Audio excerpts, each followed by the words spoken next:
Good morning. आप लोगों का स्वागत है आपके डे 14 में ऑन यूपीपीसीएस क्रैश कोर्स 2024।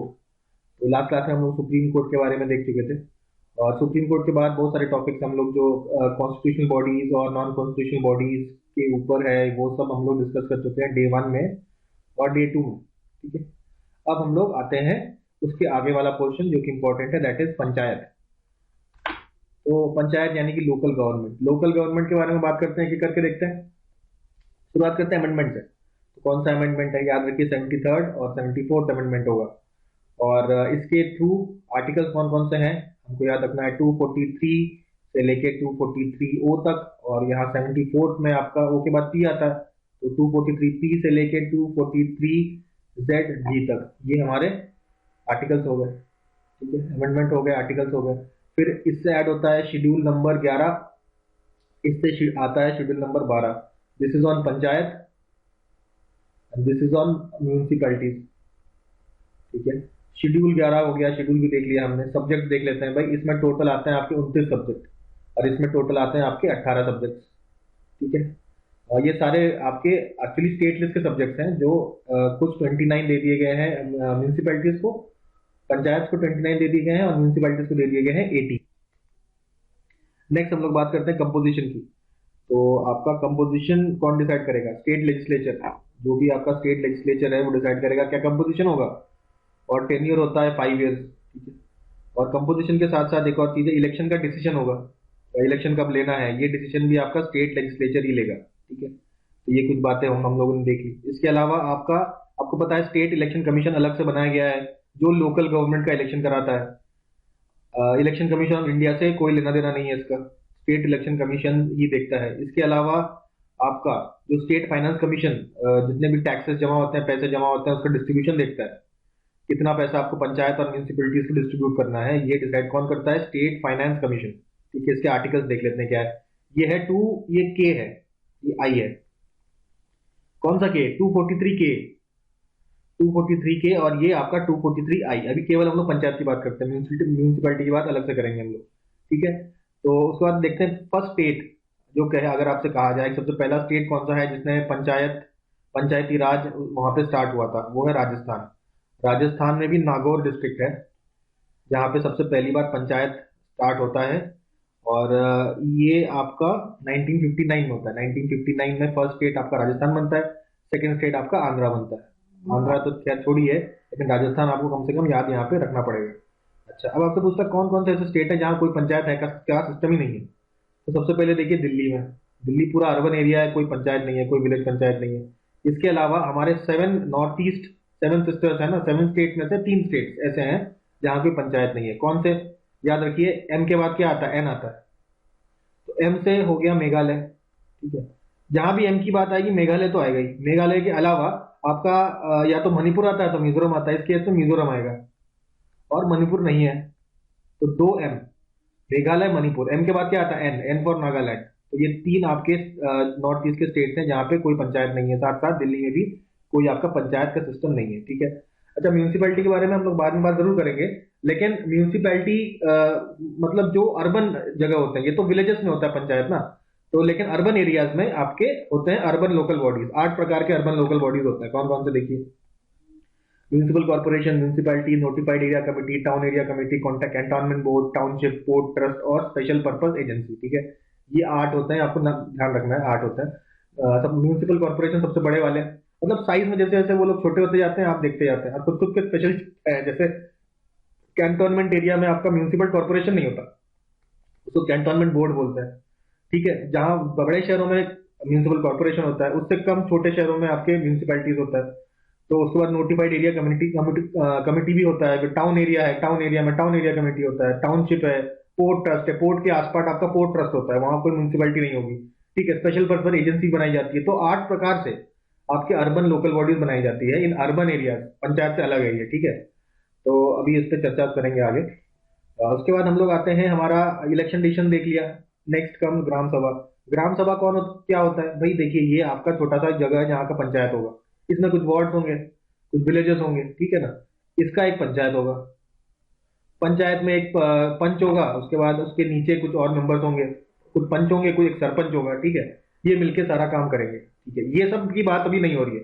अभी इस एरिया में जहां पे आपका पंचायत होगा, इसमें जितने लोग भी वोटर लिस्ट में है, इलेक्टोरल रोल्स में जितने लोग अभी नाम मेंशन्ड है, हम कहेंगे कि वो सारे आपके ग्राम सभा के मेंबर हैं। ग्राम सभा के वो सारे आपके मेंबर हो जाते हैं।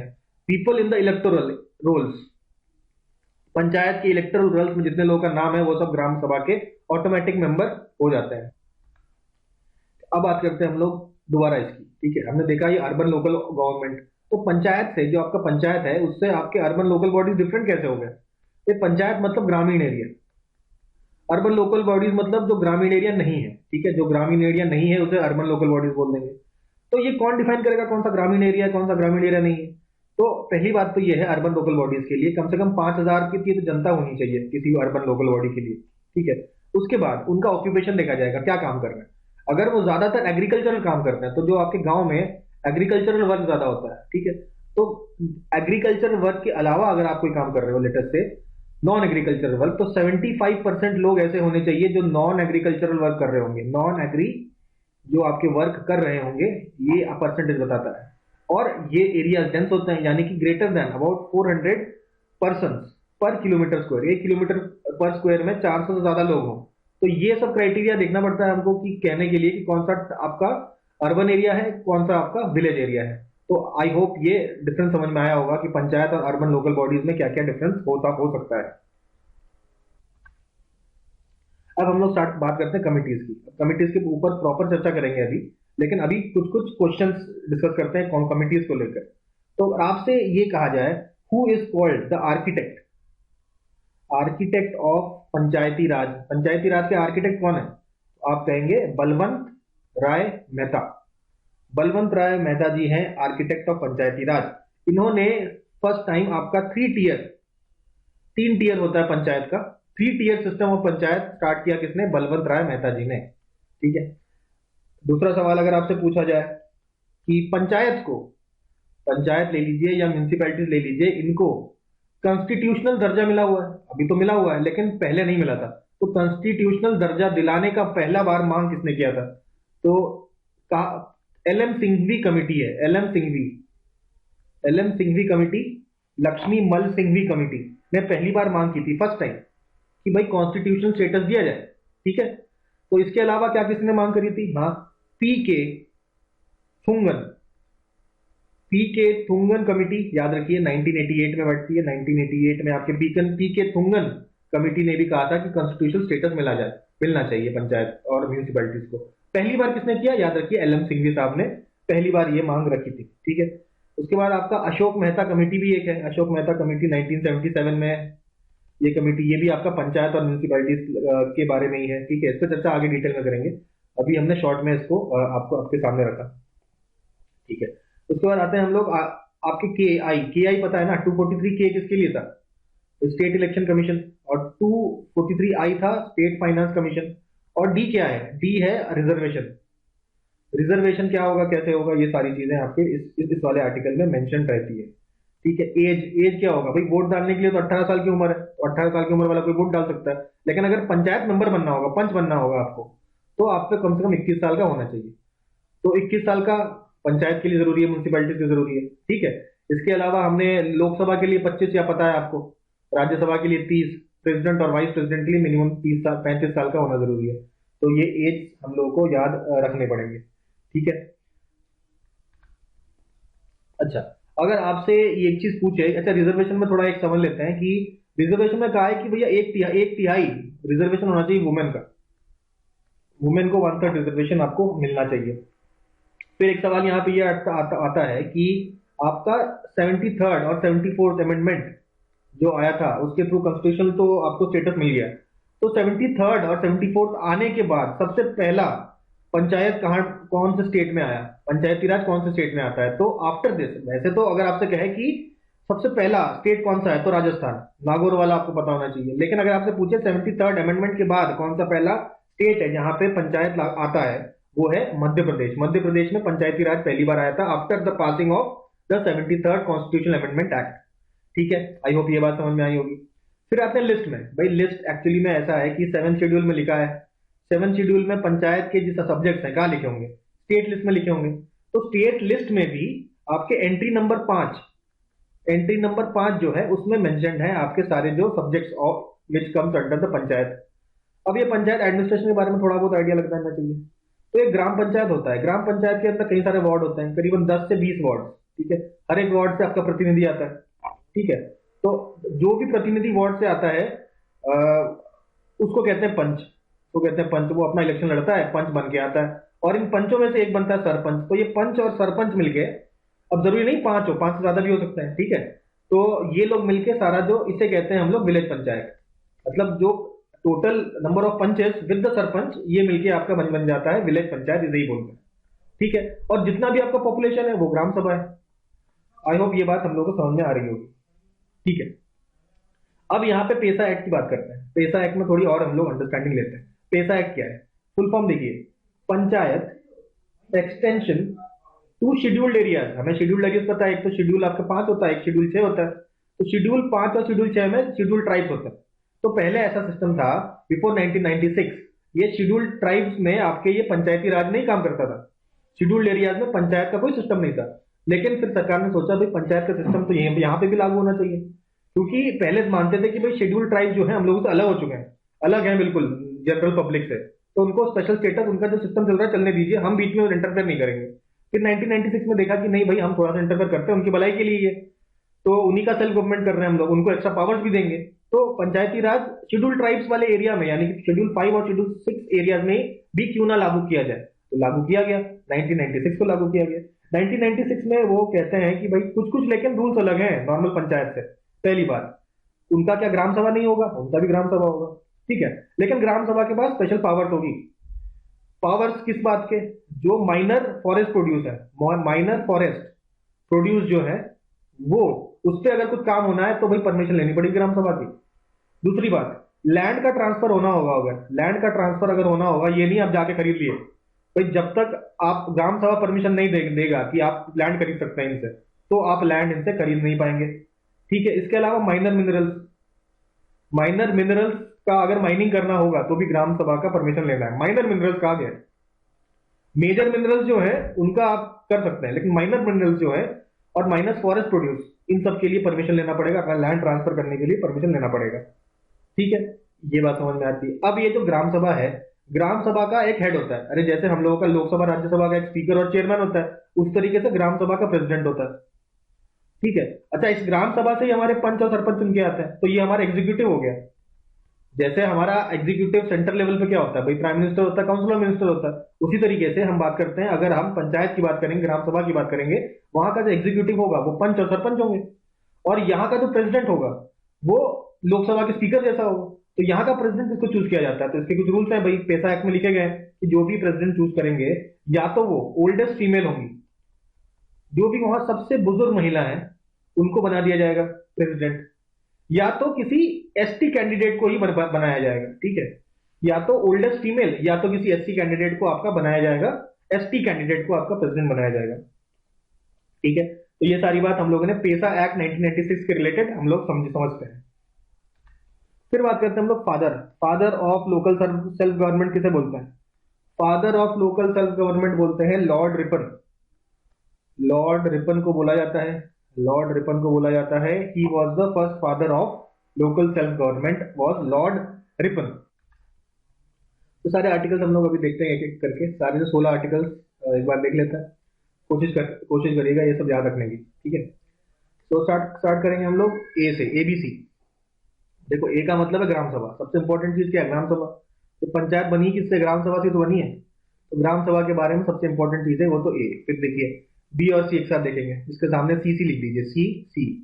डी के आगे डी नहीं लिखना, ई और एफ के आगे डी डी लिख देना है, ठीक है। अब सी सी क्या है और डी डी क्या है देख लेते हैं भाई। बी, बी का मतलब क्या हुआ? सी मतलब बी में आपका है कॉन्स्टिट्यूशन। कॉन्स्टिट्यूशन भाई थ्री टीयर होगा ना, 1 2 3, तो कॉन्स्टिट्यूशन। इसके अलावा आपका कंपोजिशन,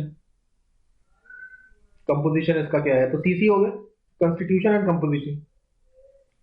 फिर ई और एफ क्या है? Duration and disqualification. ड्यूरेशन और डिस्क्वालिफिकेशन, ठीक है। अब डी की बात करते हैं। डी क्या है? डी हम लोग ऑलरेडी देख चुके हैं, रिजर्वेशन। तो याद रखिए के आई डी, किड, के आई और ये डी। के क्या था? State election commission. आई क्या था? State finance commission. और डी का मतलब होता है क्या? दैट इज हमारा रिजर्वेशन। रिजर्वेशन हमने कहा कि भाई 1/3 होना चाहिए आपका वुमेन का, और इसके अलावा एस सी एस टी का आपका पॉपुलेशन के हिसाब से हो, जितना पॉपुलेशन हो उतना रिजर्वेशन है। तो ये हमारा डी हो गया। तो के आई डी याद रखिए, के आई डी भी कंप्लीट हो गया। फिर आते हैं जी, एच। तो जी कुछ नहीं है, पावर्स है। जी बात करेगा आपके पावर्स का। एच बात करेगा आपका इम्पोज टैक्स। क्या टैक्स इम्पोज कर सकती है? तो कौन कौन से टैक्स इम्पोज कर सकती है पंचायत, उसके बारे में बात है। तो जी आपके पावर्स। तो बेसिकली ये दोनों पावर ही है, ये सारे पावर्स। ये आपका टैक्सेशन का पावर आई हो गया। उसके बाद जे, भाई आई क्या? State finance commission. उसके बाद ऑडिट भी तो करानी है, तो ये ऑडिट है। फिर स्टेट इलेक्शन कमीशन आपका के तक तैयार हो गया। अब बचे केवल चार। चार में से सबसे आखिरी वाला बहुत इजी है। इजी क्यों है? क्योंकि ये वही बात करता है कि भाई कोर्ट जो है, कोई भी कोर्ट है, कोई भी कोर्ट जो है वो कोई इंटरफेरेंस नहीं करेगा इलेक्शन मैटर्स में, ठीक है।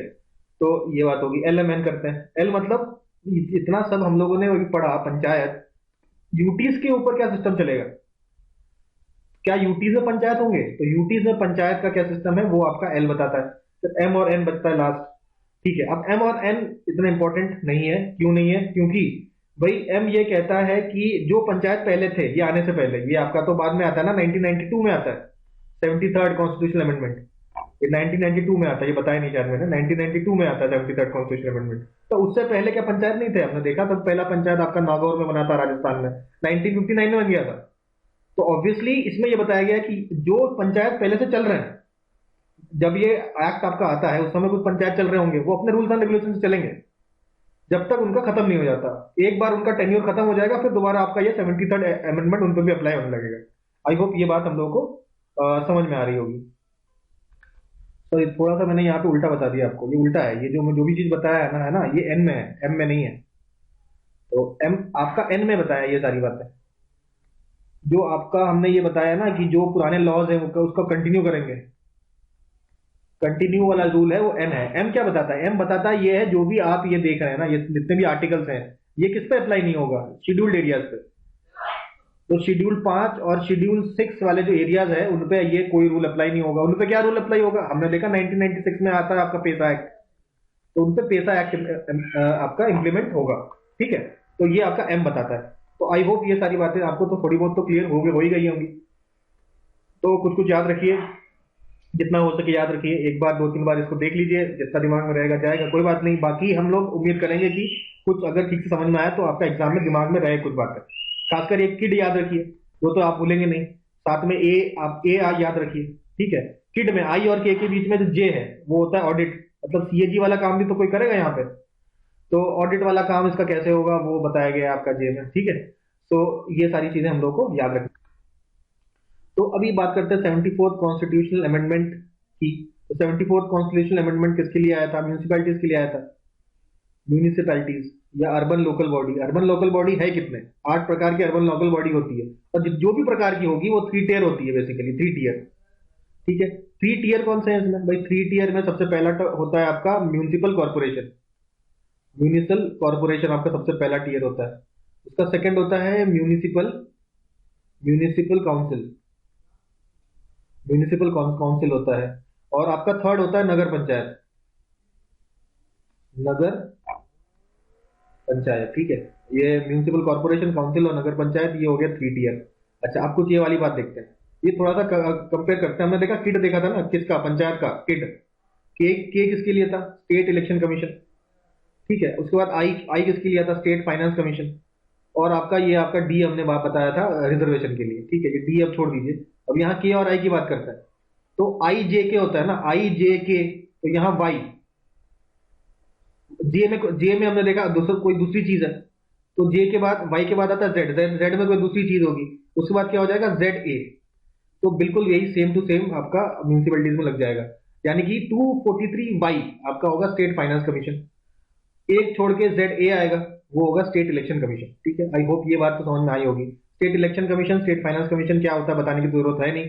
उसके बाद आता है आपका डिस्ट्रिक्ट प्लानिंग कमिटी और मेट्रोपॉलिटन प्लानिंग कमिटी, वो होता है ZD और ZE। ये तो याद हो जाएगा क्योंकि आसपास है ना, डी के बाद तो ये आता है। ZD आपका डिस्ट्रिक्ट प्लानिंग कमिटी और आपका मेट्रोपॉलिटन प्लानिंग कमिटी आ जाता है, ठीक है। तो उसके बाद इलेक्शन होंगे। भाई इलेक्शन का स्टेट इलेक्शन कमीशन कराता है। कोई भी डिस्प्यूट अगर होता है तो स्टेट लेजिस्लेटिव असेंबली देखेगा भाई डिस्प्यूट, ठीक है। टर्म होता है इसका भी 5 साल। इलेक्शन कैसा होता है भाई, डायरेक्ट इलेक्शन होता है सबका, डायरेक्ट इलेक्शन होता है, ठीक है। पंचायत में भी डायरेक्ट इलेक्शन होता है पंचों का। उसके बाद शेड्यूल की बात करते हैं तो शेड्यूल 12 शेड्यूल है। 12 शेड्यूल में आपके आर्टिकल्स कितने आते हैं, 18 आर्टिकल्स है, ठीक है। पी से जेड जी तक काउंट कर लीजिए, आपके 18 आपके आर्टिकल्स आ जाएंगे। फिर आता है फर्स्ट म्युनिसिपल कॉर्पोरेशन। तो what is the first municipal corporation, that's Madras. Madras सबसे पहला म्युनिसिपल कॉर्पोरेशन बनता है, और कब बनता है, 1687 से लेके 88, 1687-88 में, मतलब बहुत पुराना, सबसे पुराना। देखिए कितना पुराना है, 1687 में बना हुआ आपका सबसे पहला मद्रास म्युनिसिपल कॉर्पोरेशन। अब हम लोग पढ़ते हैं कमिटीज, बिल्कुल एकदम डिटेल में पढ़ते हैं कमिटीज, ठीक है। तो सबसे पहली कमिटी, जो सबसे इंपॉर्टेंट कमिटी है, वो है बलवंत राय कमेटी, बलवंत राय मेहता कमेटी। बलवंत राय मेहता कमेटी बनाया गया था, और उनको कहा था कि स्टडी करिए आप सीडीपी को। सीडीपी क्या है, कम्युनिटी डेवलपमेंट प्रोग्राम। पूछेगा कम्युनिटी डेवलपमेंट प्रोग्राम कब आया था, 1952 में आया था, ठीक है। इसके अलावा इनको कहा गया था कि आप उसके बारे में स्टडी करिए, एनईएस, ठीक है, एन ऐसी लिख दिया, एनईएस, नेशनल एक्सटेंशन सर्विस, कब आया था, 1953 में आया था। उनको कहा गया कि भाई इसमें देखिए कैसा काम चल रहा है, इसके बारे में आप थोड़ा बताइए, ठीक है, इसको एग्जामिन करिए। इसका एग्जामिनेशन के लिए उनको बुलाया गया था, examination of this community development programme और नेशनल एक्सटेंशन सर्विस। लेकिन ये तो काम तो किया किया ही इन्होंने, इसके अलावा एक और कंसेप्ट दिया इन्होंने। इन्होंने कहा कि भाई होना चाहिए डेमोक्रेटिक, डेमोक्रेटिक डिसेंट्रलाइजेशन, डिसेंट्रलाइजेशन, ठीक है, डिसेंट्रलाइजेशन। पहली बात उन्होंने कहा डिसेंट्रलाइजेशन का मतलब क्या हुआ भाई, पावर सेंटर में ना रहे, डिवाइड करो यार नीचे, जो सेंटर में पावर नहीं होना चाहिए, नीचे जो बॉडीज हैं उन पे पावर डिस्ट्रीब्यूट करिए आप, सारा पावर लेके मत बैठिए। तो उन्होंने डिसेंट्रलाइजेशन की बात करी, डिसेंट्रलाइजेशन ऑफ पावर। लेकिन वो कैसा हो, डेमोक्रेटिक हो, मतलब ये जो नीचे वाले हैं इनको चुने कौन, लोग चुने, पीपल, पीपल, ठीक है, लोग चुनेंगे तभी तो डेमोक्रेसी होगी। तो डेमोक्रेटिक डिसेंट्रलाइजेशन का तरीका बताया। और उन्होंने एक और कंसेप्ट दिया एनडीसी का, नेशनल डेवलपमेंट काउंसिल, आज का जो हम देख रहे हैं वो भी आपका डेमोक्रेटिक डिसेंट्रलाइजेशन की वजह से ही है। नेशनल जो डेवलपमेंट काउंसिल है वो आपका डेमोक्रेटिक डिसेंट्रलाइजेशन का ही पार्ट है, क्योंकि भाई आपका एक वो पीएम होगा, उसके सारे आपके सीएम को बुलाया जाएगा, उनसे डिस्कस किए जाएंगे चीजें। तो सारा पावर पीएम नहीं, पीएम के साथ जो सीएम वगैरह हैं उनके साथ पावर डिस्ट्रीब्यूशन हो रहा है, सब मिलजुल के काम कर रहे हैं। तो ये है डेमोक्रेटिक डिसेंट्रलाइजेशन, ठीक है। अच्छा, नेक्स्ट बात करते हैं हम लोग। तो इन्होंने एक और बात करी कि इन्होंने सबसे पहली बार कहा कि 3 टियर सिस्टम होना चाहिए, आपका 3 टियर सिस्टम आपका होना चाहिए, ठीक है। और कहा इन्होंने डायरेक्ट इलेक्शन होना चाहिए, डायरेक्ट इलेक्शन होना चाहिए, डायरेक्ट, ठीक है। कोई रिप्रेजेंटेटिव आपका होगा, डायरेक्ट रिप्रेजेंटेटिव इलेक्शन के थ्रू चूज किया जाएगा। इसके बाद इन्होंने प्लानिंग के बारे में बात कही, और एक प्रॉपर सिस्टम बनाने कहा, एक प्रॉपर सिस्टम बनाया जिससे आपका जो पावर्स है डिस्ट्रीब्यूट होगा ऊपर से नीचे तक, ठीक है।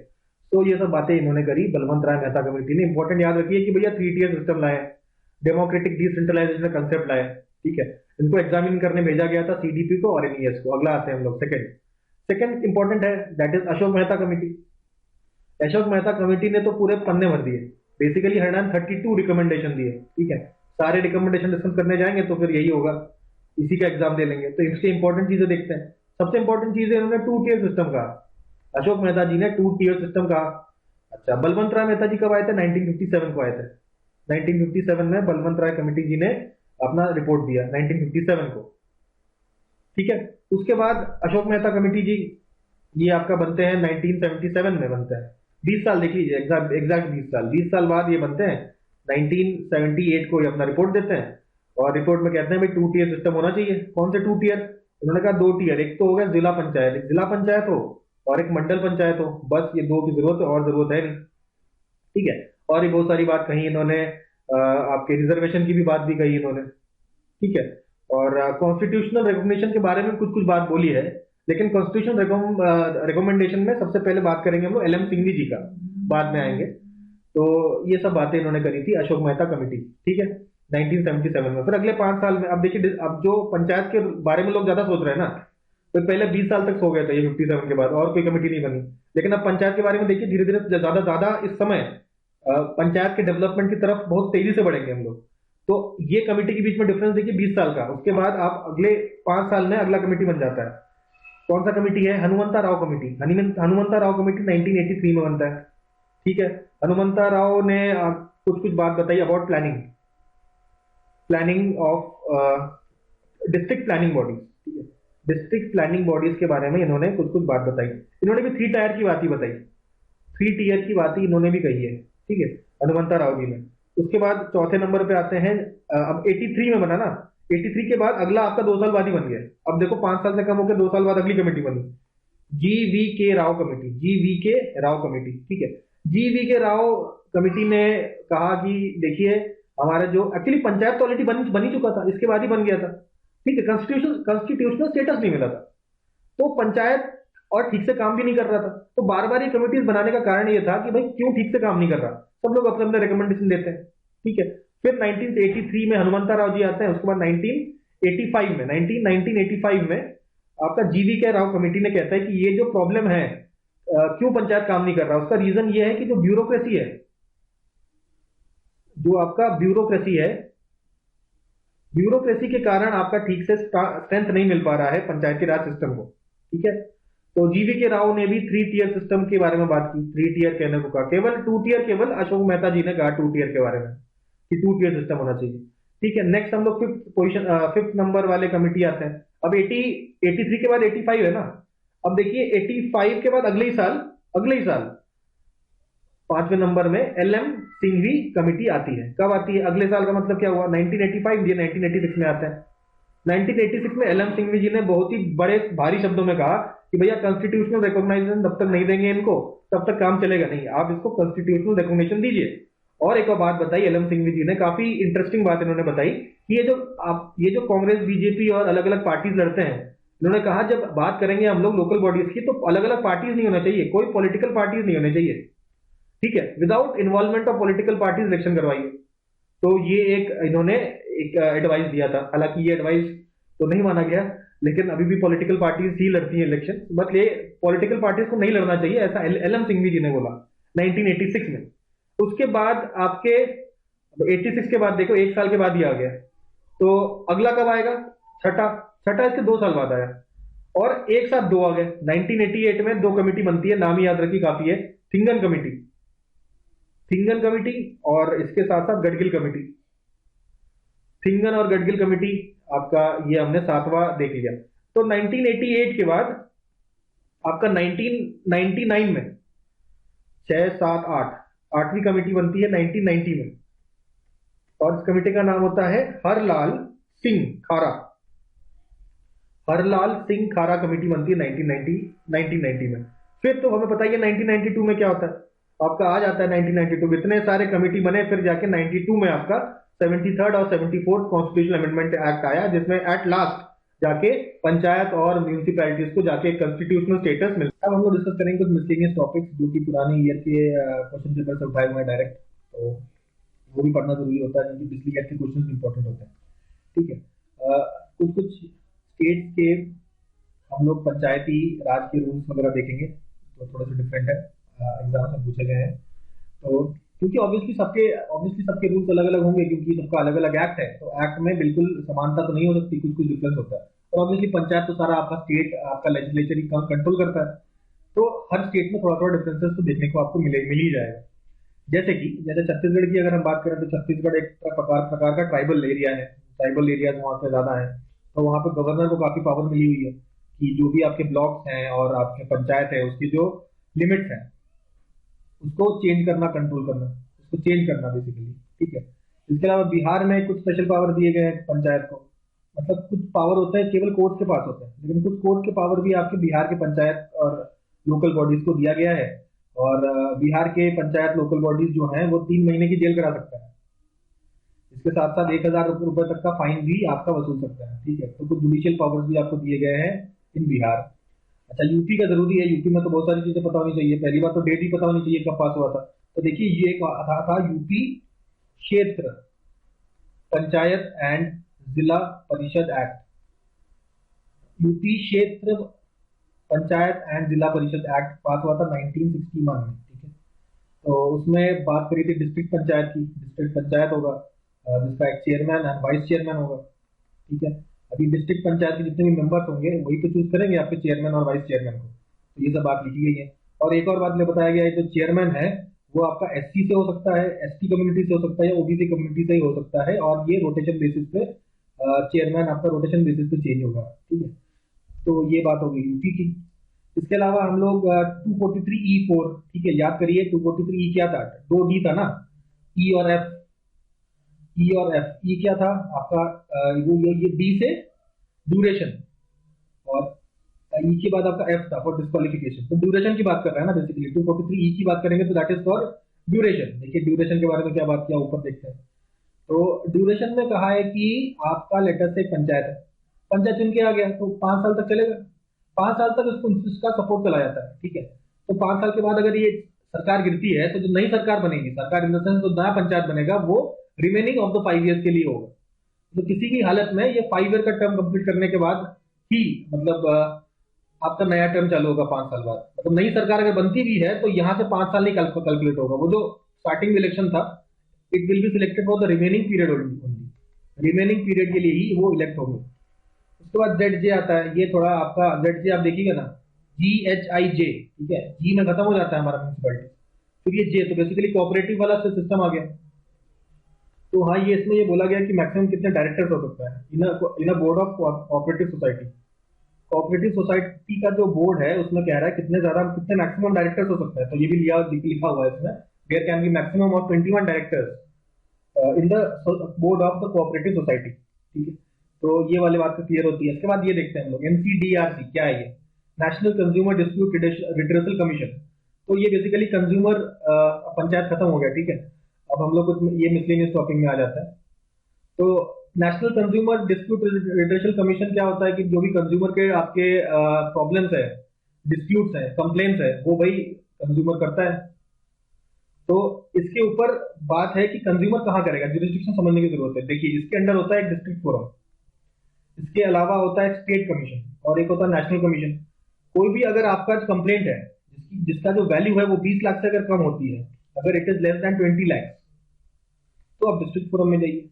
अगर आपका 20 लाख से ज्यादा है और 1 करोड़ से कम है, मतलब 20 लाख से 1 CR के बीच में अगर है, तो आप स्टेट कमीशन में जाइए। और अगर आपको ग्रेटर देन 1 करोड़ का आपका कोई कंप्लेन है तो आप नेशनल कमीशन में जाइए। बेस्ड ऑन कितने, अब जैसे आपका प्रॉब्लम है कि कंज्यूमर 100 रुपए का आपने कोई सामान खरीदा, वो गलत निकला है, तो 100 रुपए के लिए थोड़ी ना नेशनल कमीशन चले जाएंगे, तो आपको डिस्ट्रिक्ट कोर्ट में जाना पड़ेगा। क्यों? Value of the good is less than 20 lakh. I hope ये बात समझ में आ रही होगी। अब हम लोग बात करते हैं स्पेशल प्रोविजन। स्पेशल प्रोविजन और सर्टेन क्लास केसेस, कुछ केसेस की स्पेशल प्रोविजन रखे गए हैं। वो स्पेशल प्रोविजन का जो है कौन से पार्ट में आता है, तो पार्ट 16 में आता है, ठीक है। हमने देखा था ना, पार्ट में हमने पढ़ा था TES फैसला, tribunal, election, S for special provision, ठीक है। तो स्पेशल प्रोविजन किसके लिए है, कौन से आर्टिकल है, तो दिस इज पार्ट 16, ठीक है। 14 है, 15, 16, ठीक है, ये हमने देखा, ठीक है। कौन सा आर्टिकल है, तो आर्टिकल 330 से लेके 342 तक जाता है। कौन सा आर्टिकल इंपॉर्टेंट है, सारे इंपॉर्टेंट है, देखते हैं हम लोग एक करके, कोशिश करिएगा याद रखने की, ठीक है। आर्टिकल 330 क्या कहता है, ये हमें पता है। ये कहता है SC और ST का रिजर्वेशन होगा उनके पॉपुलेशन के आधार पर, किसमें, लोकसभा में, ठीक है, ये बात हमको पता है। उसके बाद 331 और 333 को के बारे में देखेंगे बाद में। ये तो आपका SC ST रिजर्वेशन लोकसभा में है। 332 क्या कहता है, आपका SC ST रिजर्वेशन किसमें, SC और ST रिजर्वेशन किसका, स्टेट लेजिस्लेटिव असेंबली में, भाई उसमें भी SC और ST का रिजर्वेशन होगा। तो ये 332 और 330 आपका SC ST रिजर्वेशन के लिए है, ठीक है। उसके बाद 331 और 333 ये आपका एंग्लो इंडियंस के रिजर्वेशन के ऊपर है। ये एंग्लो इंडियंस का रिजर्वेशन इन लोकसभा, और ये एंग्लो इंडियंस का रिजर्वेशन इन स्टेट लेजिस्लेटिव असेंबली, ठीक है। अब ये खत्म हो गया, ये खारिज हो गया, अभी इसको रिपल कर दिया गया। अच्छा, एंग्लो इंडियंस का क्या सिस्टम था कि एंग्लो इंडियंस जब ब्रिटिशर्स छोड़ के गए तो इंग्लिश और इंडियन, कुछ ऐसे इंग्लिश और इंडियन होंगे जिनकी शादी हुई होगी, जिनके बच्चे हुए होंगे, तो ये सारे आपके एंग्लो इंडियंस में आता है, ठीक है। यानी कि या इंग्लिश और इंडियन आपके मम्मी पापा जिनके होंगे वो एंग्लो इंडियंस कहलाएंगे, तो आपका मिक्स जीन्स हो गया, एंड इंग्लैंड का और इंडिया का जीन्स मिक्स हो गया। तो ऐसे मिक्स जो आपके कल्चर वाले लोग होंगे उसे हम लोग कहेंगे एंग्लो इंडियंस।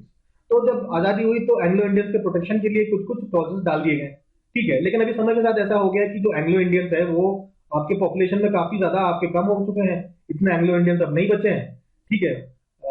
तो इसलिए कोई जरूरत नहीं महसूस हुई कि अभी एंग्लो इंडियंस का ये आर्टिकल को कंटिन्यू किया जाए।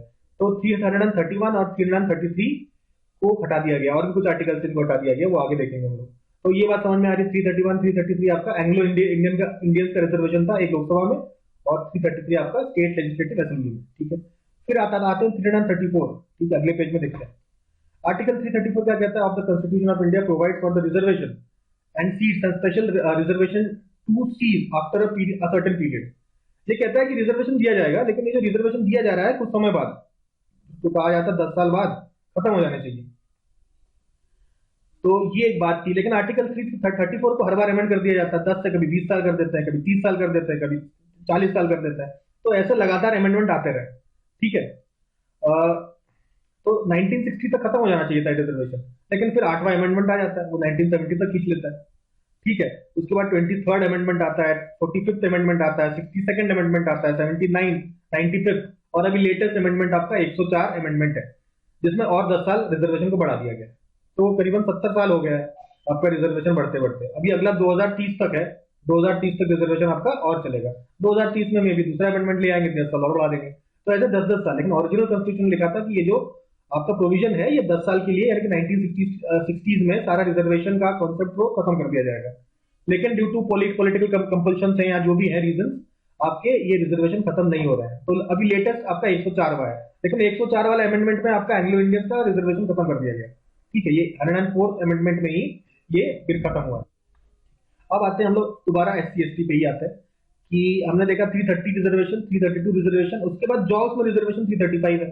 कहते हैं कोई भी आपका पब्लिक सर्विस का जॉब अगर निकलेगा तो उसमें SC और ST का रिजर्वेशन कंपलसरी है। तो ये आर्टिकल 335 कहता है ऐसा, ठीक है। उसके बाद 336 और 337 इन दोनों को भी खत्म कर दिया गया। 336 कह रहे हैं कि भाई स्पेशल ग्रांट्स मिलने चाहिए इसको, एंग्लो इंडियंस को। और 337 ऐसा कहता है कि स्पेशल ग्रांट्स मिलने चाहिए। और आपका 336 ऐसा कहता है कि आप स्पेशल प्रोविजंस कर रखेंगे, special provisions for Anglo Indians, Anglo Indians के लिए स्पेशल प्रोविजन रखना चाहिए। तो क्या 336 337 ये भी आपका खत्म कर दिया गया है। तो आपका 31 33 36 और 37 आपका एंग्लो इंडियन से रिलेटेड था, सब खत्म कर दिया गया। अब आते हैं 338 पे। अच्छा, कब खत्म हुआ ये? जो ऑब्वियसली आपका 104th कॉन्स्टिट्यूशनल अमेंडमेंट एक्ट के थ्रू खत्म होता है। कब खत्म होता है? जनवरी 25 2020 के बाद ये वाला रूल खत्म कर दिया जाता है। जनवरी 25 2020 को ये सारे रूल्स आपके खत्म कर दिया जाता है। तो 25 जनवरी कौन सा? वोटर्स डे भी है ना, आपको अभी अभी अभी पढ़ा हम लोगों ने, वोटर्स डे भी आपका है आपका जनवरी 25। अब आता है ये वाला 338, काफी इंपॉर्टेंट है, इसको आप स्टार मार्क कर लीजिए, और काफी ज्यादा इंपॉर्टेंट है ये। तो अभी 338 क्या कहता है? 338 आपका, फिर 338A, 338 आपका B, ठीक है। तो ये बात करता है national commission of schedule caste, national commission of schedule caste, national commission of schedule tribes, और ये आपका national commission of backward classes.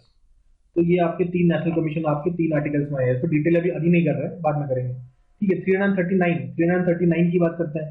तो ये बताता है कि जो आपका शेड्यूल्ड एरियाज को एडमिनिस्टर करने वाला जो काम है ये आपका यूनियन का होगा। चाहे कोई भी स्टेट गवर्नमेंट है, लेकिन जो शेड्यूल्ड एरियाज है वो यूनियन के कंट्रोल में रहेंगे, उसका एडमिनिस्ट्रेशन का और वेलफेयर का काम यूनियन देखेगा। ये आर्टिकल 339। तो उसके बाद ये 340 से 342A तक ये सारा आपका कमीशन के बारे में बात कर रहा है। कमीशन बनाएंगे हम लोग, ठीक है, वेलफेयर के लिए अलग अलग लोगों के, ठीक है। ये जैसे कि आपका 340 कहता है, ये आपका क्या करेगा? इन्वेस्टिगेट करेगा। ये सारे जो कमीशन बनेंगे ये आपका कंडीशन इन्वेस्टिगेट करेंगे। किसके? भाई 340 कह रहा है कि ये कमीशन बना सकते हैं हम लोग to investigate the condition of backward classes. वही सेम आपका 341 में आपका SC के लिए है, 342 में ST के लिए है, और 342 बाद में अमेंड करके डाला गया socially and educationally backward classes, socially and educationally backward classes, article 342A है। अब बात करते हैं हम लोग कमीशन की, ठीक है। कुछ कुछ बैकवर्ड क्लासेस के कमीशन काफी इंपॉर्टेंट होते हैं हमारे एग्जाम पॉइंट ऑफ व्यू से, तो वो देखते हैं एक एक करके।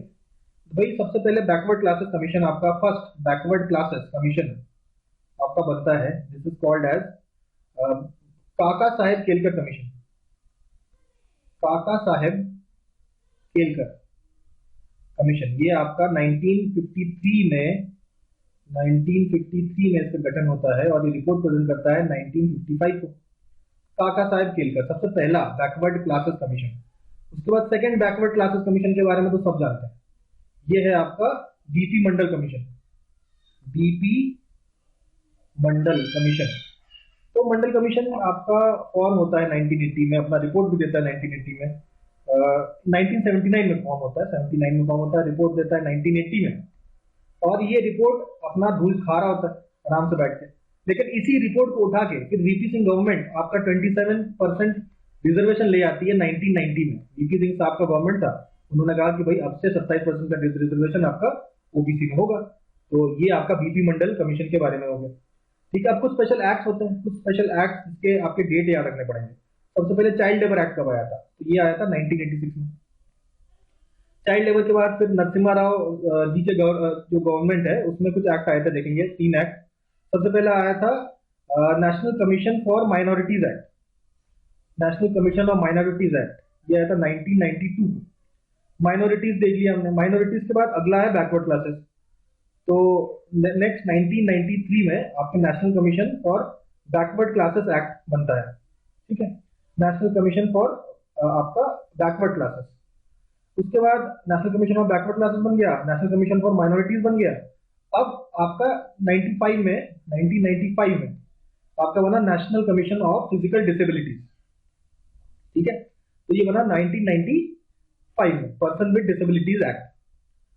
तो ये हो जाता है, तो ये 4 हम लोगों को याद रखना है, ठीक है। अब कुछ और इंटरेस्टिंग चीजों पे बात करते हैं ऑन रिजर्वेशन, ठीक है। तो अभी ये बैकवर्ड क्लास का रिजर्वेशन हमने बीपी मंडल साहब का देखा, अब लोग हम ये देखते हैं। एक आता है कॉन्स्टिट्यूशनल शेड्यूल ट्राइब ऑर्डर 1950, ठीक है। शेड्यूल ट्राइब्स ऑर्डर, इसमें बताया गया कि कौन कौन सी, एक लिस्ट दे दिया गया कि भैया टोटल शेड्यूल ट्राइब्स कौन कौन किस किसको हम लोग कहेंगे। उस पूरे की लिस्ट दे दी गई है हर स्टेट और हर यूनियन टेरिटरी की। उसमें देख लीजिए, आपका नाम अगर है तो आपका अगर जो भी ट्राइब है आपका वो अगर मेंशन्ड है तो आपको शेड्यूल ट्राइब बोल दिया जाएगा। उसके बाद एक और ऑर्डर आता है आपका शेड्यूल कास्ट ऑर्डर 1950। यही सेम चीज बोला गया है कि शेड्यूल कास्ट में कौन कौन है उसकी लिस्ट दे दी गई सारे स्टेट्स और यूनियन टेरिटरीज में। तो 1950 में आया, ये हमको याद रखा। हम लिस्ट हमको कब मिल गई, 1950 में। अब आता है असली खेल, यहाँ पे अब चालू होता है कुछ जो करंट अफेयर्स का मैटर समझते हैं हम लोग। देखिए कॉन्स्टिट्यूशनल ये जो ऑर्डर है आपका, ये आपका 2019 में भी अमेंड किया गया है। कुछ आपके कर्नाटका के जो आपके शेड्यूल ट्राइब्स है उसको ऐड सब्ट्रैक्ट किया गया है वहां से, ठीक है। उसके बाद 2023 में हिमाचल प्रदेश के साथ सेम काम किया गया है, तो लिस्ट में थोड़े चेंजेस कर दिए गए हैं आपके। तो चेंजेस होते रहते हैं, क्या होता है जो भी आपके ट्राइब्स अगर कुछ एक्स्ट्रा आइडेंटिफाई हो गए या कुछ चेंज करने हैं, तो यही जो ऑर्डर है हमारा कॉन्स्टिट्यूशनल शेड्यूल ट्राइब ऑर्डर, इसी में चेंज होता रहेगा। सेकंड अमेंडमेंट था 2019 में, फिर 2013 में फिर अमेंड हो गया आपका, 23 में आपका फिर अमेंड हो जाता है, ठीक है। तो आगे बढ़ता है। अच्छा, अब ये वाला जो थोड़ा शेड्यूल कास्ट का है, ये थोड़ा इंपॉर्टेंट है, थोड़ा कंट्रोवर्शियल भी है, इसको समझते हैं। देखो शेड्यूल कास्ट जो ऑर्डर है उसका पैराग्राफ 3 में क्या लिखा है। पैराग्राफ 3 में लिखा है कि ये जो 3 रिलीजन है आपके, हिंदुइज्म, सिखिज्म और बुद्धिज्म, शेड्यूल कास्ट केवल इन्हीं रिलीजन के हो सकते हैं और किसी रिलीजन के शेड्यूल कास्ट आपके नहीं हो सकते। तो ऑब्वियसली क्रिश्चियंस और मुस्लिम्स के कभी आप शेड्यूल कास्ट नहीं देखेंगे, क्योंकि शेड्यूल कास्ट केवल इन 3 रिलीजनों में होता है। तो इसको कुछ लोग क्रिटिसाइज भी करते हैं, कुछ बात भी करते हैं, ठीक है। तो इसी के ऊपर एक आपका कमीशन डिस्कस करता है, उसको देख लेते हैं हम लोग। काफी कंट्रोवर्शियल था ये, रघुनाथ मिश्रा कमीशन। ये क्या कहता है, ये कहता था कि ये एक्चुअली कमीशन बैठता है रंगनाथ मिश्रा, सॉरी, ये आपके चीफ जस्टिस थे पहले, ठीक है, former chief justice, retired chief justice था। तो इनके अध्यक्षता में कमीशन बनाया गया 2004 में, रिपोर्ट दिया 2007 में। और कुछ ऐसी बात बताई जो बहुत लोगों को पसंद नहीं आई। उन्होंने कहा कि 10% कोटा मुस्लिम को मिलना चाहिए एंड 5% ऑल माइनॉरिटीज, टोटल 15% आपका गवर्नमेंट जॉब्स में और सीट्स में और हायर एजुकेशन में आपको मिलना चाहिए, ठीक है ना। तो ये बात इन्होंने कही आपका रंगनाथ मिश्रा जी ने। इसके बाद इन्होंने कहा कि भैया 8.4% कोटा जो 27% का हमने मंडल कमीशन के बाद जो 1990 में जो वीपी सिंह गवर्नमेंट जो लाई थी, आपका 20%, 27% रिजर्वेशन फॉर ओबीसी, जिसमें उन्होंने कहा कि 8.4% तो कोटा मुस्लिम को देना चाहिए आपको, ठीक है, क्योंकि देख रहे हैं ना रिलीजियस और लिंग्विस्टिक माइनॉरिटीज, तो कह रहा है रिजर्वेशन बढ़ाइए माइनॉरिटीज का, स्पेशली मुस्लिम्स का, ठीक है।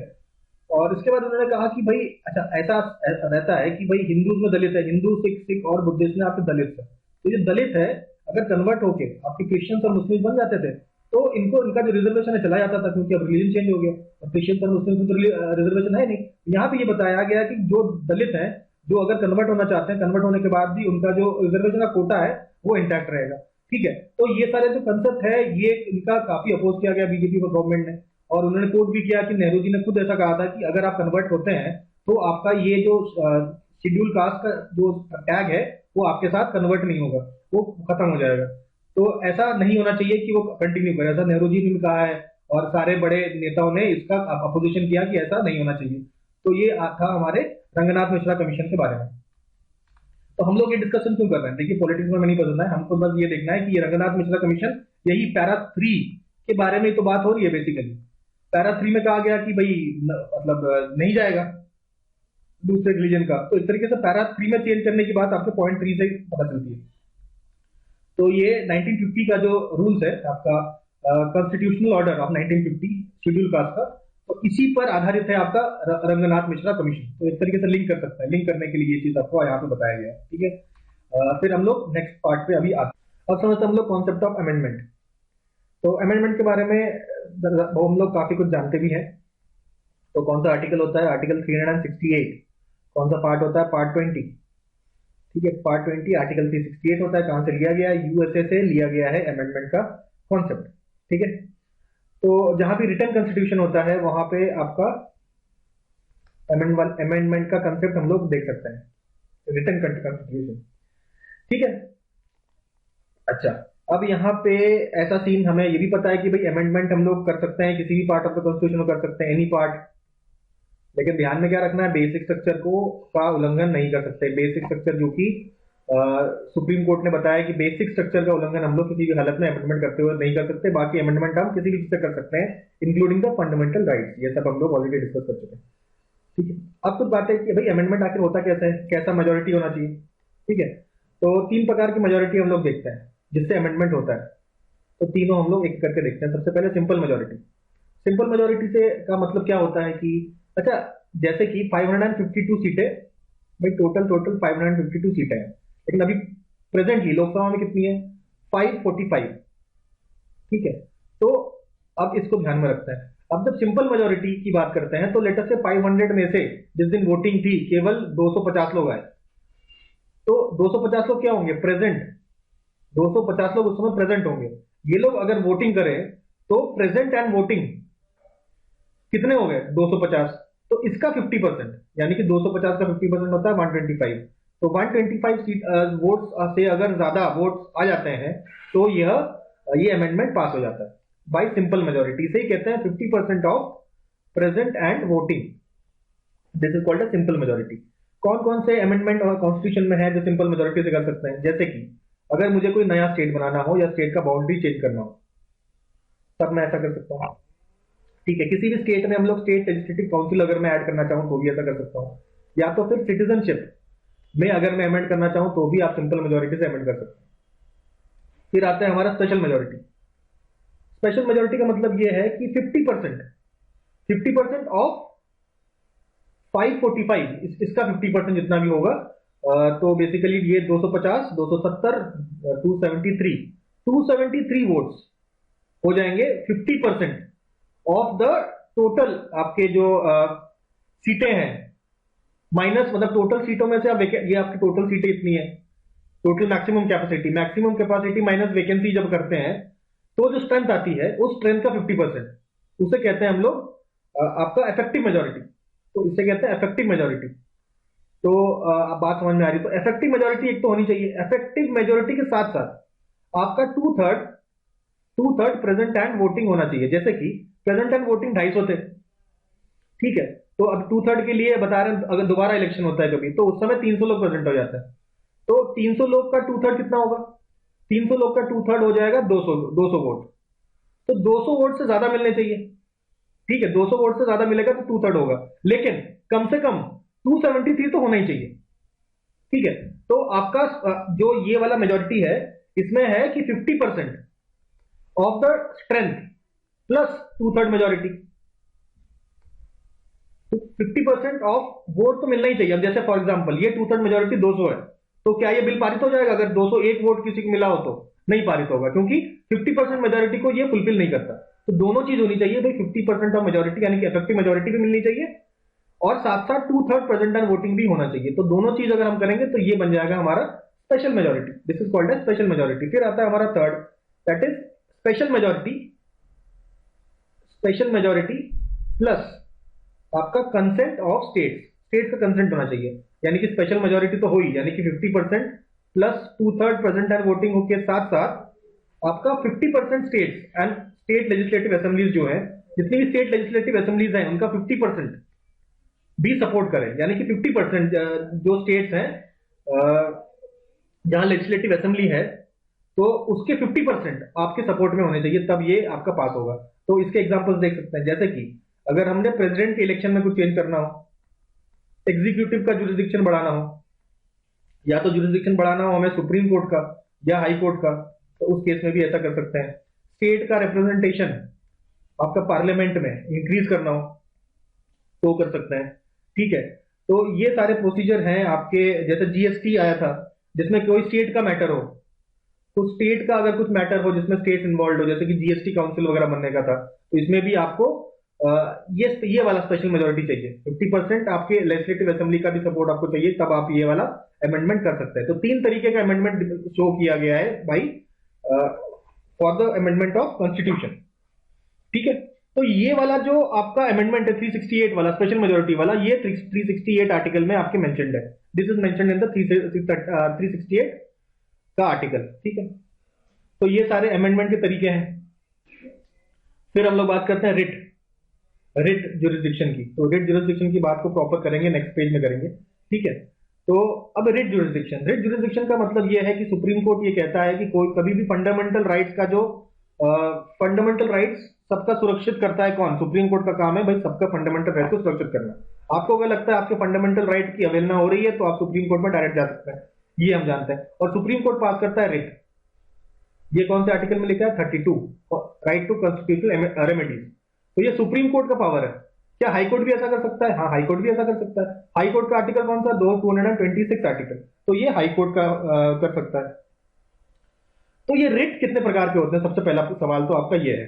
तो रिट आपके 5 प्रकार के होते हैं भाई। सबसे पहला होता है हेबियस कॉर्पस। हेबियस कॉर्पस का मतलब होता है to the body of, to have the body of, मतलब किसी को अगर डिटेन कर दिया गया है इलीगली तो उसको कोर्ट में पेश करने के लिए हेबियस कॉर्पस इशू करता है सुप्रीम कोर्ट। इसके अलावा हेबियस कॉर्पस के बाद आपका मैंडेमस होता है। मैंडेमस का मतलब होता है वी कमांड। वी कमांड, ये याद भी रखना है, मैथ से फॉलोइंग पूछ लेता है। वी कमांड, वी कमांड का मतलब यह है कि कोई भी पब्लिक ऑफिस में बैठा हुआ व्यक्ति अगर अपना काम ड्यूटी ठीक से नहीं कर रहा है तो कोर्ट ऑर्डर दे सकती है कि भाई आप अपना ड्यूटी ठीक से करें। लेकिन इसमें कुछ एक्सेप्शन है, जैसे कि ये प्रेसिडेंट को नहीं कह सकता। मतलब कल को सुप्रीम कोर्ट प्रेसिडेंट को ऑर्डर देने लग जाए कि आप अपना काम ठीक से नहीं कर रहे हैं, तो ये प्रेसिडेंट को नहीं कर सकता, आपके स्टेट गवर्नमेंट को नहीं कर सकता, chief justice of high court को नहीं कह सकता कि भाई अपना काम करो। या किसी का अगर कोई डिस्क्रिशनरी काम है, डिस्क्रिशनरी काम का मतलब यह है उसकी मर्जी के हिसाब से, जैसे कि आपका जो प्रेसिडेंट के पास ये पावर होता है कि भाई कौन पीएम नेक्स्ट बनेगा वो डिसाइड करना, अगर इन केस मेजोरिटी नहीं है तो अपने डिस्क्रिशनरी पावर का इस्तेमाल कर सकता है प्रेसिडेंट। तो ये एक मैंने एग्जांपल लिया। प्रेसिडेंट के ऊपर तो वैसे ही आपका मैंडेमस नहीं आप अप्लाई कर सकते, लेकिन किसी का भी अगर कोई डिस्क्रिशनरी पावर है गवर्नमेंट ऑफिसर का तो उसके डिस्क्रिशनरी पावर को यूज करने के लिए उसे मैंडेमस से बाध्य आप नहीं कर सकते। यहां पे ये बात बोली गई है। इसके अलावा आपका जो कॉन्ट्रैक्चुअल अगर ऑब्लिगेशन है, कॉन्ट्रैक्चुअल ऑब्लिगेशन का भी मतलब अगर पालन करवाने के लिए मैंडेमस हम लोग जारी नहीं करते। ठीक है, तो ये सारी बातें हो गई। उसके बाद हम लोग नेक्स्ट आते हैं तीसरे हमारे रेट पे, दैट इज पी, और फोर्थ का है सी, पीसी। ये है प्रोहिबिशन एंड सर्टियोरेरी। प्रोहिबिशन कब होता है? प्रोहिबिशन का मतलब होता है to forbid. To forbid, forbid मतलब क्या हुआ कि एक हायर कोर्ट, एक आपका हायर कोर्ट, यानी कि सुप्रीम कोर्ट हाई कोर्ट को कह सकता है, हाई कोर्ट आपको डिस्ट्रिक्ट कोर्ट को कह सकता है, कोई भी हायर कोर्ट अपने लोअर कोर्ट को ये कहे कि आप अपने जुरिस्डिक्शन को एक्सीड कर रहे हैं, जो भी आप काम कर रहे हैं अपने जुरिस्डिक्शन के ऊपर कर रहे हैं और वो काम रोक दिया जाए उसे हम लोग कहते हैं प्रोहिबिशन। इसके अलावा अगला होता है सर्ट्यूरेरी। सर्ट्यूरेरी भी सेम ही चीज होती है, इसका मतलब होता है to be informed, to be informed. ये भी एक हायर कोर्ट एक लोअर कोर्ट को कहता है। कब कहता है? कहता है कि केस का ट्रांसफर करने के लिए, कोई लोअर कोर्ट किसी केस पे काम कर रहा है, उसको ट्रांसफर कर देने के लिए आपका सर्ट्यूरेरी ला सकता है। और या उसने कोई ऐसा ऑर्डर दिया जो कि ठीक नहीं है, तो उसका जो जजमेंट है वो क्वाश भी करा जा सकता है बाई सर्ट्यूरेरी। तो प्रोहिबिशन सर्ट्यूरेरी हो गया, to forbid and to be informed. उसके बाद लास्ट आपका है fifth, that is quo warranto. Quo warranto का मतलब है आपका by what authority, by what authority. यानी कि कोई भी अगर पोस्ट है, प्राइवेट पब्लिक ऑफिसर का पोस्ट है, कोई अगर इलीगल तरीके से उसे ऑक्यूपाई किया हुआ है, यानी कि उसका ऑक्यूपेशन वहां बनता नहीं है लेकिन फिर भी उस पोस्ट पे बैठा है, तो उसके अगेंस्ट आप क्वो वारंटो सुप्रीम कोर्ट ला सकती है। तो ये सारे रिट होते हैं जो सुप्रीम कोर्ट लाती है, और ये सारे रिट हाई कोर्ट भी ला सकती है बाई आर्टिकल 226। तो क्या आर्टिकल 32 और आर्टिकल 226 में कुछ डिफरेंसेस है? हाँ बिल्कुल, उन डिफरेंसेस के बारे में हम लोग अभी देखते हैं। क्या क्या डिफरेंसेस है देखते हैं भाई। सबसे पहला आपका डिफरेंस तो जुरिस्डिक्शन का ही हो जाता है। जुरिस्डिक्शन का मतलब यह है आर्टिकल 32 क्योंकि सुप्रीम कोर्ट का है इसलिए ऑल ओवर इंडिया के लिए वैलिड है। ठीक है, तो पहला डिफरेंस हमने देखा जुरिस्डिक्शन का। First difference is about jurisdiction. Jurisdiction आपका आर्टिकल 2 का होल ऑफ इंडिया है, और आर्टिकल 226 का है भाई जिस स्टेट का आपका हाई कोर्ट का जितना जुरिस्डिक्शन होगा उसी के अंदर हाई कोर्ट का जुरिस्डिक्शन के अंदर ही ये आपका काम करेगा। ठीक है, जैसे अगर आपका तमिलनाडु का हाई कोर्ट है, तमिलनाडु का हाई कोर्ट है, जैसे मध्य प्रदेश का हाई कोर्ट है, तो वो मध्य प्रदेश में ही अपना जजमेंट पास कर सकता है, उसके बाहर नहीं। ठीक है, आई होप ये बात समझ में आ रही हो। दूसरा आपका है ऑब्लिगेशन। ठीक है, दूसरा है आपका ऑब्लिगेशन, यानी कि फंडामेंटल राइट्स को प्रोटेक्ट करने के लिए जो सुप्रीम कोर्ट है उसको आपका जजमेंट देना ही होगा। सुप्रीम कोर्ट मना नहीं कर सकता, सुप्रीम कोर्ट की मर्जी नहीं है चलेगी, सुप्रीम कोर्ट को फंडामेंटल राइट को प्रोटेक्ट करना ही है। क्यों? क्योंकि सुप्रीम कोर्ट को ही हम लोग बोलते हैं गारंटर ऑफ फंडामेंटल राइट्स। ठीक है, लेकिन ये फंडामेंटल राइट्स के ऊपर रिट पास करना हाई कोर्ट का ऑप्शनल पावर है, ये आपका मैंडेटरी नहीं है, ये आपका डिस्क्रिशनल पावर में आ जाता है। डिस्क्रिशनल मतलब हाई कोर्ट चाहे तो करे चाहे तो ना करे, लेकिन सुप्रीम कोर्ट को तो फंडामेंटल राइट को प्रोटेक्ट करना ही है, because we call supreme court as a guarantor of fundamental rights. ये हो गया दूसरा डिफरेंस। तीसरा डिफरेंस भाई, जो हाई कोर्ट है वो फंडामेंटल राइट्स को इंश्योर करता है, लेकिन फंडामेंटल राइट्स के अलावा दूसरे राइट भी तो है, जैसे कि आपके लीगल राइट्स। क्या लीगल राइट्स के लिए आप डायरेक्ट सुप्रीम कोर्ट पे जा सकते हैं? नहीं, लीगल राइट्स प्रोटेक्ट करने का काम सुप्रीम कोर्ट का नहीं है। लीगल राइट्स को प्रोटेक्ट करने के लिए सुप्रीम कोर्ट रिट जारी नहीं करती। जहां जहां जब हाईकोर्ट की बात करते हैं तो हाईकोर्ट फंडामेंटल राइट प्रोटेक्ट करने के लिए रिट पास कर सकती है, साथ में लीगल राइट को भी प्रोटेक्ट कर सकती है। तो हाईकोर्ट का जुरिस्डिक्शन अगर इस हिसाब से देखा जाए तो लीगल राइट भी आ जाता है। तो अगर इस बेसिस पे देखें तो हाई कोर्ट का जुरिस्डिक्शन ज्यादा है। ठीक है, ऑब्वियसली एरिया वाइज तो सुप्रीम कोर्ट हमेशा ज्यादा ही रहेगा, लेकिन आपका राइट्स प्रोटेक्ट करने के मामले में हाई कोर्ट का जुरिस्डिक्शन सुप्रीम कोर्ट से ज्यादा हो जाता है। तो क्योंकि वो लीगल राइट भी आपको प्रोटेक्ट करता है as well as fundamental right. हालांकि जो फंडामेंटल राइट का प्रोटेक्शन है वो मैंडेटरी नहीं है, वो डिस्क्रिशनरी है, लेकिन फंडामेंटल राइट का प्रोटेक्शन सुप्रीम कोर्ट के लिए डिस्क्रिशनरी आपका नहीं है, ये बिल्कुल मैंडेटरी आपका हो जाता है। तो यहां पे बात करी हम लोगों ने डिफरेंस बिटवीन आर्टिकल 32 और आर्टिकल 226। अब बात करेंगे different bodies, constitutional and non constitutional bodies. ठीक है, अब क्या होते हैं बॉडीज? एक तो होता है कॉन्स्टिट्यूशनल बॉडीज, एक होता है नॉन कॉन्स्टिट्यूशनल बॉडीज। ठीक है, इसके बारे में हम लोग डिस्कशन कर चुके हैं, लेकिन होते क्या है ये नहीं समझा। देखिए, कॉन्स्टिट्यूशनल बॉडीज वो बॉडीज होती हैं जिसके बारे में कॉन्स्टिट्यूशन में लिखा गया है, और कॉन्स्टिट्यूशन ने जो बॉडीज बनाई है वो है constitutional bodies. Non constitutional bodies मतलब जिसका कॉन्स्टिट्यूशन में कोई मेंशन नहीं है।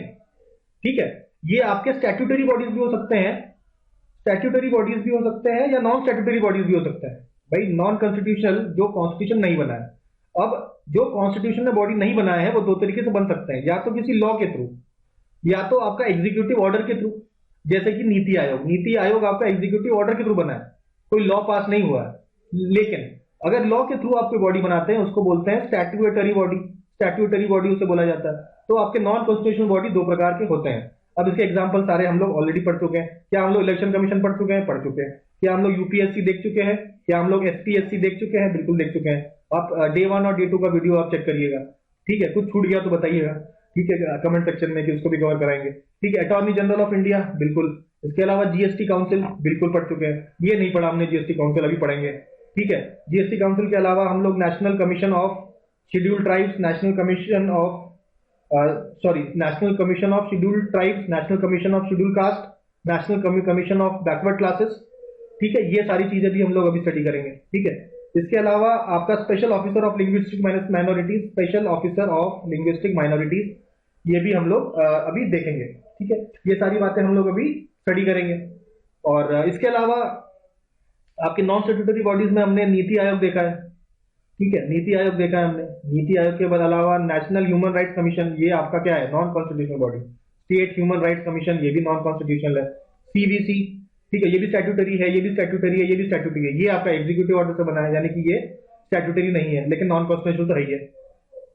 इसके अलावा सीबीआई भी हमने देखा कि ये आपका ये भी आपका स्टैट्यूटरी बॉडी नहीं है। हमने कहा था कि भाई दिल्ली वाला जो एक्ट है वहां से उसको पावर मिलता है, दिल्ली स्पेशल पावर से पावर लेता है, लेकिन उस लॉ के से नहीं बना है ये। तो ये भी आपका नॉन स्टैट्यूटरी बॉडी होगा, लेकिन नॉन कॉन्स्टिट्यूशनल भी होगा।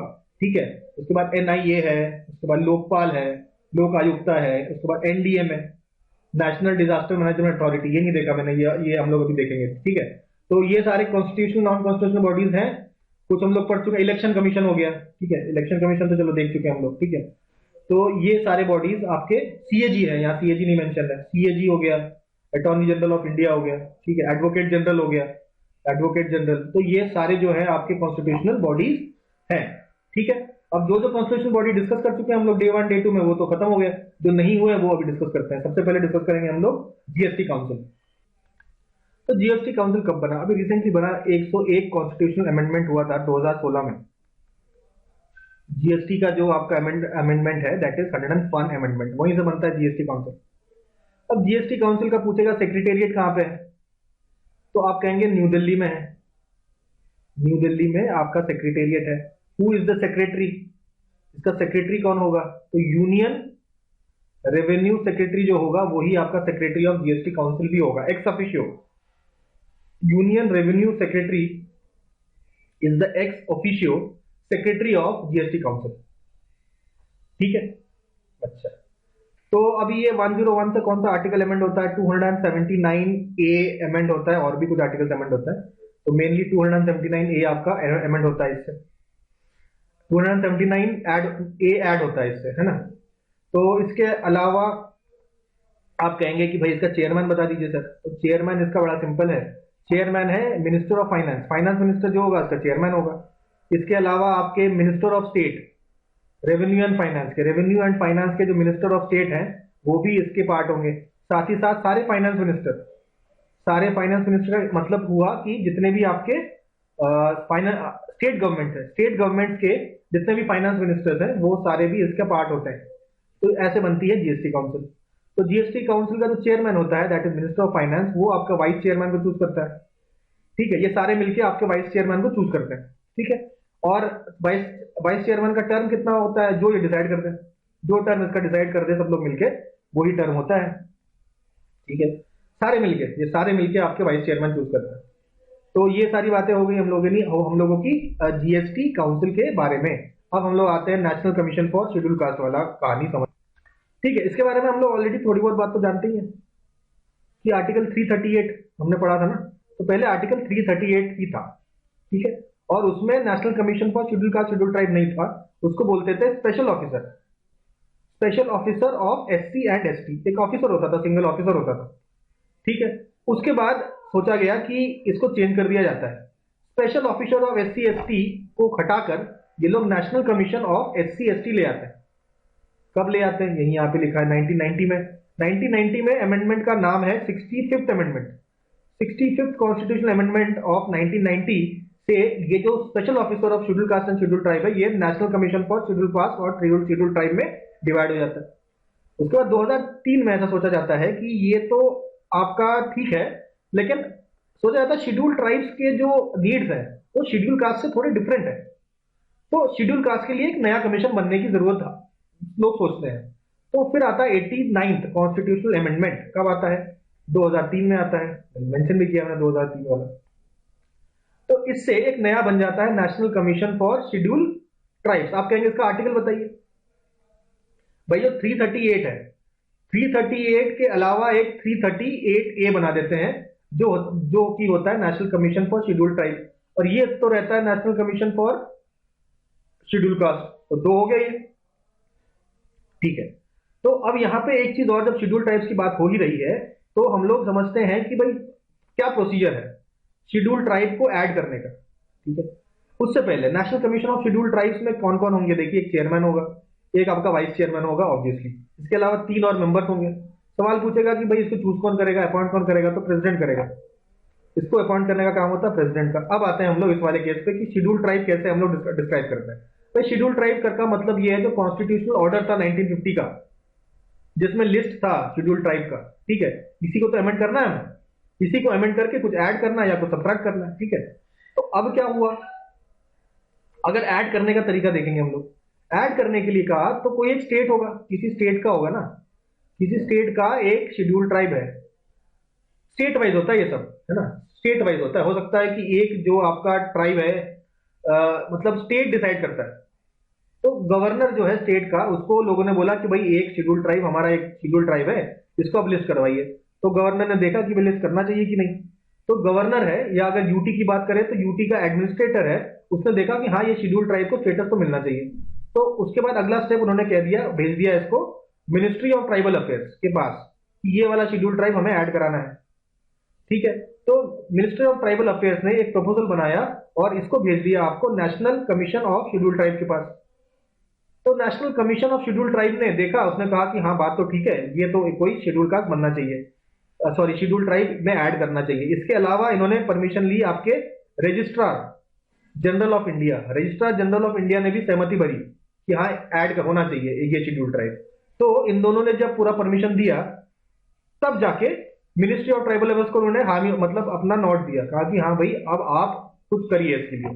तो मिनिस्ट्री ऑफ ट्राइबल अफेयर्स ने कहा कि एक बिल हम लोग फॉर्म करते हैं ऐड करने के लिए। तो उस बिल को फॉर्म किया और पार्लियामेंट में भेज दिया।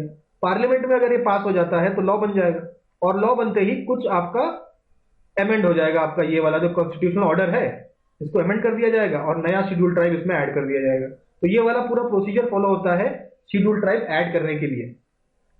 तो ये इंपॉर्टेंट भी हो जाता है क्योंकि अभी मणिपुर वाला केस था, वो सारा जो कहानी है मणिपुर का वो चालू तो होता है इसी से ना, कि शेड्यूल ट्राइब ऐड कराना था।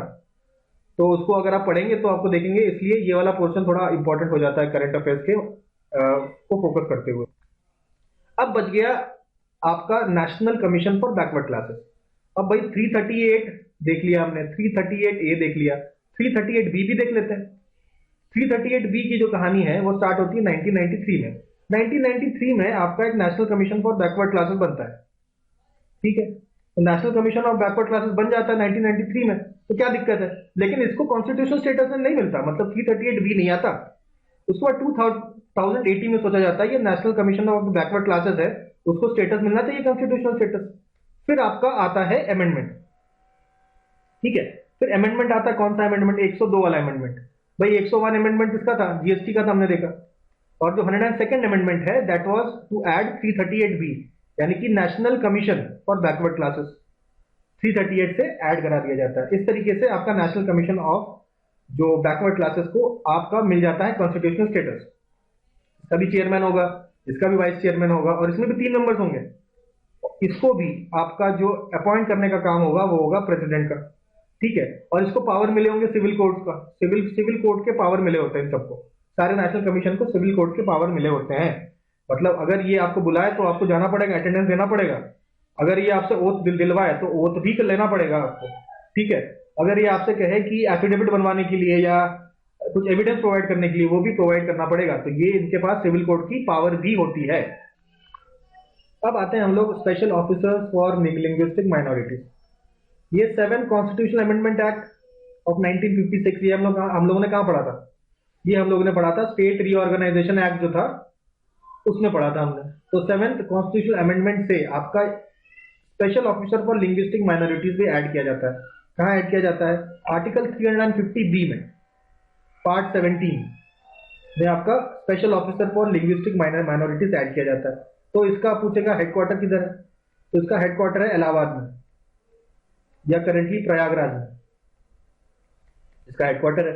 इसके अलावा इसके 3 रीजनल ऑफिसर्स हैं, ठीक है ना, ये regional officers, headquarter, regional officers, CA देख लिया हमने, 7th है, ठीक है, आर्टिकल हमने देख लिया, 350 भी सब देख लिया हमने, डेट भी हमने देख लिया, ये वॉज, और ये एस्टेब्लिश होता है 1957 में, ठीक है। तो बाई प्रेसिडेंट, अपॉइंट कौन करता है, प्रेसिडेंट करता है। तो ये सारी बातें देख ली, ठीक है। हेडक्वार्टर देख लिया, 3 अब रीजनल ऑफिसर्स देख लेते हैं। इसके 3 रीजनल ऑफिसर्स है, एक आपका बेलगाम, बेलगाम बेलगाम सेशन आपको याद होगा, कर्नाटक, यहाँ पे गांधी जी पहली बार सेशन लेते हैं, ठीक है, अभी देखेंगे हिस्ट्री में आगे, बेलगाम सेशन ऑफ कर्नाटक। इसके बाद आपका चेन्नई, तमिलनाडु, और कोलकाता, वेस्ट बंगाल। तो कोलकाता, चेन्नई और बेलगाम में इसके 3 रीजनल ऑफिसर और special officer of linguistic minority, ठीक है। उसके बाद हम लोग लास्ट टॉपिक देखेंगे आज का, that is NDMA, national disaster management authority. National disaster management authority बनती है 2005 में। अब सवाल ये उठता है कि स्टैट्यूटरी बॉडी है कि नहीं, कहानी समझते हैं, उसके बाद खुद पता चल जाएगा है कि नहीं। भाई देखिए 1999 में एक हाई पावर्ड कमिटी बैठी डिजास्टर के लिए, ठीक है, हाई पावर्ड कमिटी एक बैठती है, तो उसको हाई पावर्ड कमिटी बोलता है, ठीक है। उसको इज्जत ज्यादा मिलती है 2001 के बाद। 2001 के बाद उसको बना दिया जाता है national committee, national committee for disaster management, ठीक है। तो नेशनल कमिटी बनती है 2001 में, क्यों, उस समय भाई आपका गुजरात का अर्थक्वेक आता है, गुजरात के अर्थक्वेक के बाद थोड़ा इसका पावर्स बढ़ा दिया जाता है, कन्वर्ट कर दिया जाता है इसको नेशनल कमीशन में, ठीक है। उसके बाद फिर आपका आता है सुनामी 2004 का। 2004 का जब सुनामी आता है तब इनको रिलैक्स होता है कि भाई पावर बढ़ाना पड़ेगा। नेशनल डिजास्टर मैनेजमेंट एक्ट से बनता है नेशनल डिजास्टर मैनेजमेंट अथॉरिटी। कब ये एक्ट आता है, 2005 में आता है। 2005 में आपका एनडीए में बनके तैयार होता है। तो उस सवाल का जवाब देते हैं कि क्या ये स्टैट्यूटरी बॉडी है, बिल्कुल है, क्योंकि ये 2005 के एक्ट से ये वाली बॉडी बनती है, नेशनल डिजास्टर मैनेजमेंट अथॉरिटी। तो ये वाली बात हम लोग को समझ में आई होगी। अच्छा, कुछ इसका कंपोजिशन देख लेते हैं। एक चेयरमैन होता है और 9 आपके मैक्सिमम मेंबर्स होते हैं। अच्छा, ये मैक्सिमम 9 है, 9 से कम हो सकते हैं, 9 से ज्यादा नहीं हो सकते। तो चेयरमैन है मैक्सिमम 9 मेंबर्स, ठीक है। चेयरमैन कौन होगा इसका, चेयरमैन तो पीएम ही होंगे। PM is the ex officio chairman of national disaster management authority, ठीक है। तो चेयरमैन ही आपके वाइस चेयरमैन को भी आपके अपॉइंट करेंगे, जो कि एक बेसिकली कैबिनेट मिनिस्टर होगा, उसको अपॉइंट कर सकता है, ठीक है। और पीएम का ही काम होगा कि बाकी जो 9 मेंबर्स है इनको ये अपॉइंट करें, नॉमिनेट करें। ये नॉमिनेटेड मेंबर्स हैं। तो ये पूरा जो है बेसिकली एनडीए में वो प्राइम मिनिस्टर ही संभालते हैं। इसके साथ ही मोस्ट ऑफ द टॉपिक्स हम लोगों ने पॉलिटी का खत्म कर लिया। ये नहीं कहूंगा कि सारे टॉपिक्स खत्म हो गए, 90% खत्म हो गया, कुछ कुछ रह गया, जैसे गवर्नर रह गया, चीफ मिनिस्टर रह गया, और कुछ मिसलेनियस टॉपिक्स हमारे रह गए, हाईकोर्ट रह गए। तो ये जो 10% आपका जो बचा हुआ पॉलिटी है, ये हम लोग समय के साथ कंप्लीट कर देंगे। लेकिन अभी समय आ चुका है कि एक नए सब्जेक्ट को हम लोग पकड़े, और कल से हम लोग स्टार्ट करेंगे अबाउट हिस्ट्री, और start with ancient history from tomorrow, ठीक है। तो इन सबको रिवाइज कर लीजिए, नोट बना लीजिए, कल से हम लोग नया सब्जेक्ट स्टार्ट करेंगे।